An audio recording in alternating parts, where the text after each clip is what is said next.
Welcome to Author. My name is Sven Davison, and today is a continuation with Sheri Fink, and she'll be talking about self-publishing as a business, how to be authentic and be yourself. Take it away. So you got all this advice. What advice did you use? I mean, I guess you got advice on someplace to typeset this. Somebody, as far as illustrations go or Illustrator goes. Yes. Did you get advice on marketing publicity, or did you use your own experience and your gut to go with that? Well, it's interesting. So like hiring an illustrator everything is like an art and a science, right? You've got to have the right people or the right tools, and you've got to have the right timing.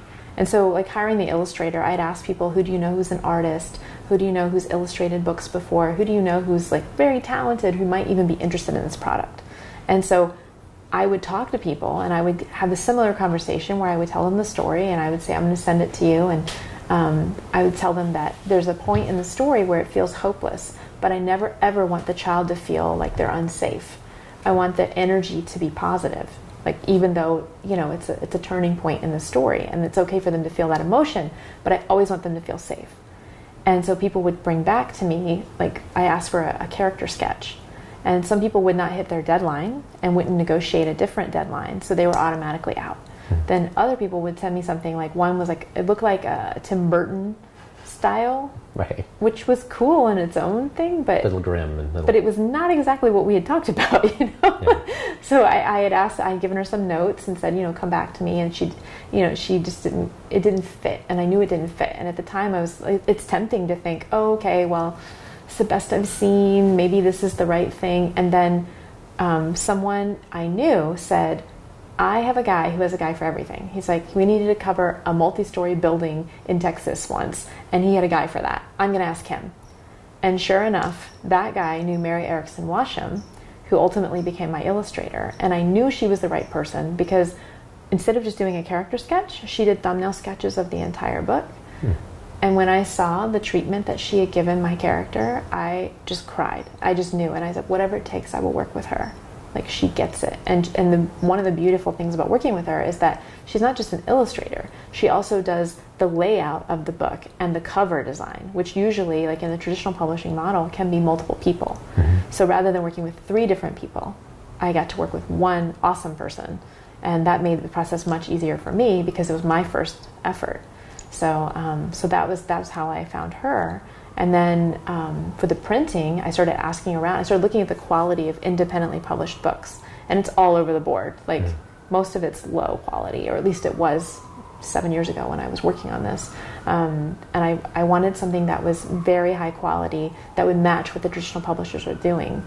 So in order to do that, as I learned through the process, was that I needed to go overseas in order to keep the cost low enough to make it a profitable business. So I learned a lot by doing it the wrong way and then like course correcting as I went. But I continued to take action, and I try not to get down on myself. Like when the book first went #1, because of the way it was being printed, I was actually losing $11.50 on every book. Yeah. Was it print on demand? Or was Yes. It? Okay. Yes. And where was it being printed? Was it being printed? The quality was not where I would like it to have been, and I will not say who was doing it, but I was not impressed. Well, was and it in the United States, or yes. was it? Okay, gotcha. Yes, and I decided to go elsewhere. And when I went overseas, that's when everything changed.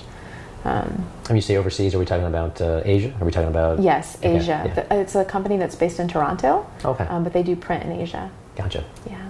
Nice. Yeah, it's a beautiful book. Thank you. And I was curious too. I mean, it's hardcover only?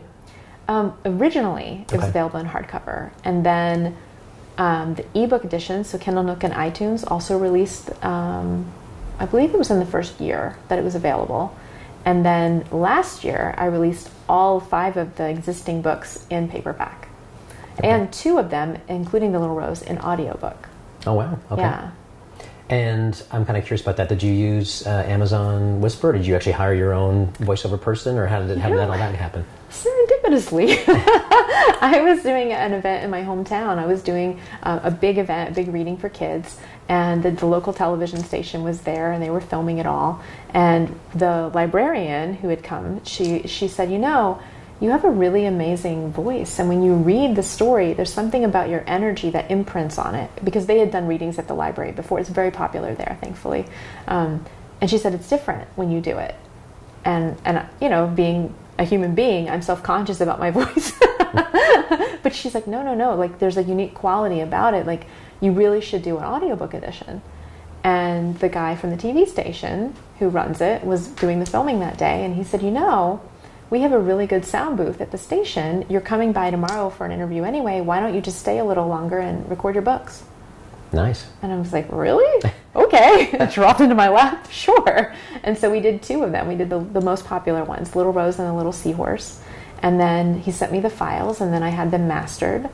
And then I uploaded them through ACX, which puts it out into Audible, Amazon, iTunes, all the places, So I guess I kind of did it myself, but with professional help.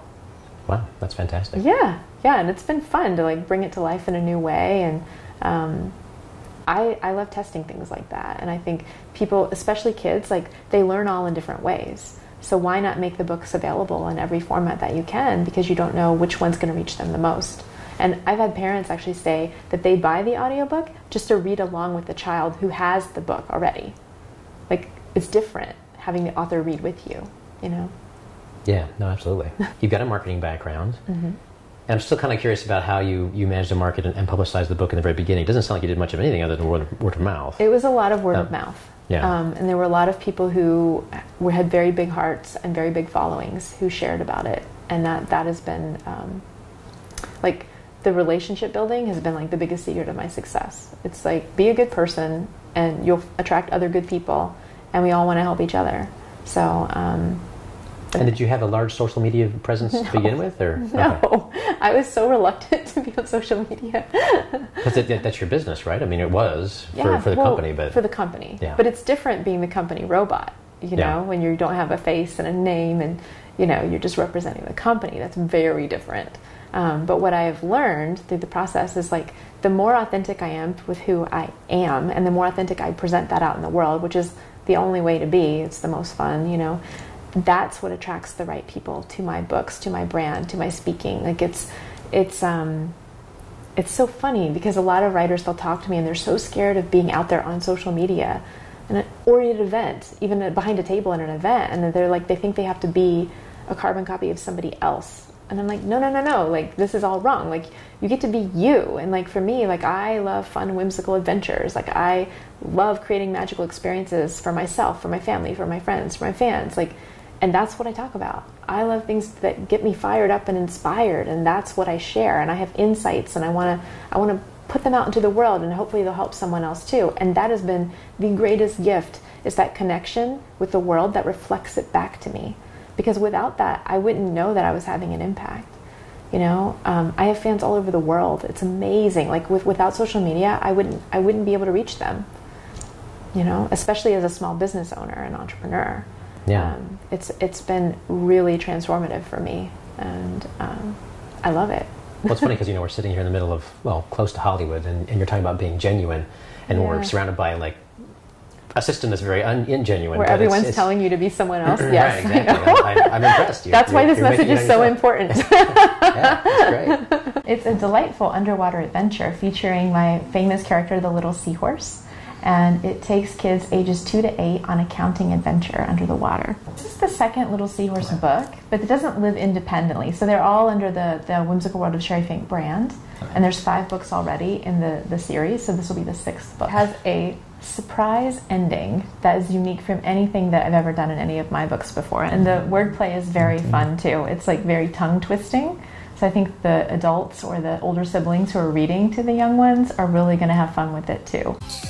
Please subscribe so my dad can make more videos like this. Thank you.